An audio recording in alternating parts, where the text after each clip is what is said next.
ঋতুৰাজ টাইমেটৰ দৰ্শকসকলৰ বাবে এই মুহূৰ্তত লৈ আহিছোঁ এটা গুৰুত্বপূৰ্ণ ৰাজনৈতিক খবৰ। এইবাৰ বৰাক উপত্যকাত নিষিদ্ধ ঘোষণা কৰা হৈছে গৌৰৱ গগৈ।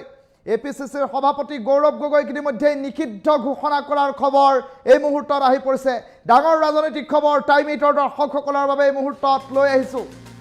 বৰাকত নিষিদ্ধ ঘোষণা কৰা হৈছে অসম প্ৰদেশ কংগ্ৰেছ কমিটিৰ সভাপতি গৌৰৱ গগৈ। গৌৰৱ গগৈ ক্ষমা নোখোজা পৰ্যন্ত বৰাকত কৰা হৈছে প্ৰৱেশ নিষিদ্ধ। ছাত্ৰ সন্থাৰ বৃহৎ ঘোষণা এই মুহূৰ্তৰ এটা গুৰুত্বপূৰ্ণ খবৰ টাইমেটৰ দৰ্শকসকলক জনাই আছোঁ। গোলাঘাটত মুখ্যমন্ত্ৰীৰ কনভয়লৈ বটল নিক্ষেপ কৰা কাৰ্য কেতিয়া তীব্ৰ গৰিহণা ছাত্ৰ সন্থাৰ। গণতন্ত্ৰৰ নামত কংগ্ৰেছে সন্ত্ৰাসবাদী আন্দোলন আৰম্ভ কৰিছে আৰু এই সন্ত্ৰাসী আন্দোলন যদিহে বন্ধ নকৰে তেনেহ'লে পৰিস্থিতি ভয়ংকৰ হ'ব। এই কাণ্ডৰে জড়িত সকলো কংগ্ৰেছীক কঠোৰ শাস্তি বিহাৰো দাবী উত্থাপন কৰিছে। গৌৰৱ গগৈলৈ স্পষ্ট সকিয়নি, এয়া কাশ্মীৰ নহয়, সন্ত্ৰাসী মনোভাৱ পৰিত্যাগ কৰক বুলিও কৰিলে মন্তব্য। এই মুহূৰ্তৰ এটা গুৰুত্বপূৰ্ণ খবৰ টাইমেটৰ দৰ্শকসকলক জনাই আছোঁ। কাছাৰ কৰিমগঞ্জ হাইলাকান্দিত এতিয়া ছাত্ৰ সন্থাই এক প্ৰকাৰ হুংকাৰ প্ৰদান কৰিছে আৰু মুখ্যমন্ত্ৰীৰ কনভয়লৈ বটল নিক্ষেপ কৰা কাৰ্যৰ বিৰুদ্ধে মাত মতা পৰিলক্ষিত হৈছে। এটা গুৰুত্বপূৰ্ণ খবৰ জনাই আছোঁ টাইমেটৰ দৰ্শকসকলক। আৰু সংবাদমেল সম্বোধন কৰি ইতিমধ্যে গৌৰৱ গগৈক বৰাকত প্ৰৱেশ নিষিদ্ধ ঘোষণা কৰা পৰিলক্ষিত হৈছে। এয়া কাশ্মীৰ নহয়, সন্ত্ৰাসী মনোভাৱ পৰিত্যাগ কৰক বুলি ছাত্ৰ সন্থাই কৰিছে মন্তব্য। এয়া কাশ্মীৰ নহয়, সন্ত্ৰাসী মনোভাৱ পৰিত্যাগ কৰক বুলি মন্তব্য প্ৰকাশ কৰা পৰিলক্ষিত হৈছে।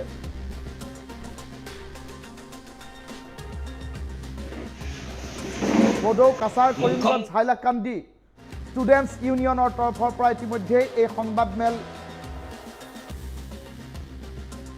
আহ্বান কৰা হৈছে। বডৌ কাছাৰ কৰিমগঞ্জ হাইলাকান্দি ষ্টুডেণ্টছ এছ'চিয়েশ্যন, এই সংগঠনটোৱে ইতিমধ্যেই বিষয়টোক লৈ মাত মতা পৰিলক্ষিত হৈছে আৰু গৌৰৱ গগৈয়ে মুখ্যমন্ত্ৰী অথবা অসমৰ ৰাইজৰ সন্মুখত ক্ষমা নোখোজা পৰ্যন্ত বৰাকত প্ৰৱেশ নিষিদ্ধ বুলি উল্লেখ কৰা পৰিলক্ষিত হৈছে। মন্তব্য শুনাই লৈছোঁ। মুখ্যমন্ত্রী গাড়ির উপর বোতল ছোড়া হলো, এখানে গণতন্ত্র আজ পদদলিত, এখানে গণতান্ত্রিক আন্দোলনের নামে কায়দায় আন্দোলন চলছে। আমরা এটাকে কখনো সমর্থন করতে পারি না। এটা কাশ্মীর নয়, এটা আসাম।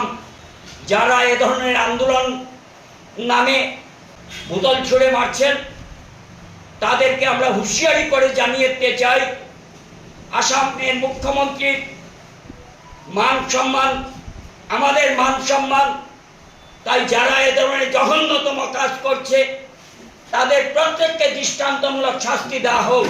আজকে প্রদেশ সভাপতি হিসাবে গৌরব গগৈ চূড়ান্তভাবে ব্যর্থ। তার দলের কোনো নিয়ন্ত্রণ সেখানে নেই, উনি সম্পূর্ণভাবে ডিকন্ট্রোল। তাই প্রদেশ সভাপতি হিসাবে গৌরব গগৈ চূড়ান্তভাবে ব্যর্থ হয়েছেন।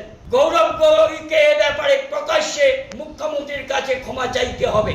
আর যদি উনি ক্ষমা না চান তাহলে তাকে বরাকের যুক্তে আমরা প্রতিরোধ করে তুলব যে এ ধরনের নোংরা রাজনীতি আকশা বরদাস্ত করবে না।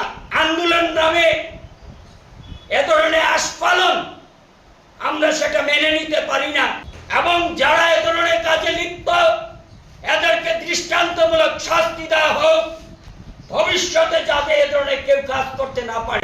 মুখ্যমন্ত্রী গাড়ির উপর বোতল ছোড়া হলো, এখানে গণতন্ত্র আজ পদদলিত, এখানে গণতান্ত্রিক আন্দোলনের নামে কায়দায় আন্দোলন চলছে। আমরা এটাকে কখনো সমর্থন করতে পারি না। এটা কাশ্মীর নয়, এটা আসাম। যারা এ ধরনের আন্দোলন নামে বোতল ছুঁড়ে মারছেন তাদেরকে আমরা হুঁশিয়ারি করে জানিয়ে দিতে চাই, আসামের মুখ্যমন্ত্রীর মান সম্মান আমাদের মান সম্মান। তাই যারা এ ধরনের জঘন্যতম কাজ করছে তাদের প্রত্যেককে দৃষ্টান্তমূলক শাস্তি দেওয়া হোক। আজকে প্রদেশ সভাপতি হিসাবে গৌরব গগৈ চূড়ান্তভাবে ব্যর্থ। তার দলের কোনো নিয়ন্ত্রণ সেখানে নেই, উনি সম্পূর্ণভাবে ডিকন্ট্রোল। তাই প্রদেশ সভাপতি হিসাবে গৌরব গগৈ চূড়ান্তভাবে ব্যর্থ হয়েছেন। গৌরব গগৈকে এ ব্যাপারে প্রকাশ্যে মুখ্যমন্ত্রীর কাছে ক্ষমা চাইতে হবে। আর যদি উনি ক্ষমা না চান তাহলে তাকে বরাকের যুক্তে আমরা প্রতিরোধ করে তুলব যে এ ধরনের নোংরা রাজনীতি আকশা বরদাস্ত করবে না। আন্দোলন নামে এ ধরনের আস্ফালন আমরা সেটা মেনে নিতে পারি না, এবং যারা এ ধরনের কাজে লিপ্ত এদেরকে দৃষ্টান্তমূলক শাস্তি দেওয়া হোক, ভবিষ্যতে যাতে এ ধরনের কেউ কাজ করতে না পারে। মুখ্যমন্ত্রী গাড়ির উপর বোতল ছোড়া হলো, এখানে গণতন্ত্র আজ পদদলিত, এখানে গণতান্ত্রিক আন্দোলন নামে কায়দায় আন্দোলন চলছে। আমরা এটাকে কখনো সমর্থন করতে পারি না। এটা কাশ্মীর নয়, এটা আসাম। যারা এ ধরনের আন্দোলন নামে বোতল ছুঁড়ে মারছেন তাদেরকে আমরা হুঁশিয়ারি করে জানিয়ে দিতে চাই, আসামের মুখ্যমন্ত্রীর মান সম্মান আমাদের মান সম্মান। তাই যারা এ ধরনের জঘন্যতম কাজ করছে তাদের প্রত্যেককে দৃষ্টান্তমূলক শাস্তি দেওয়া হোক।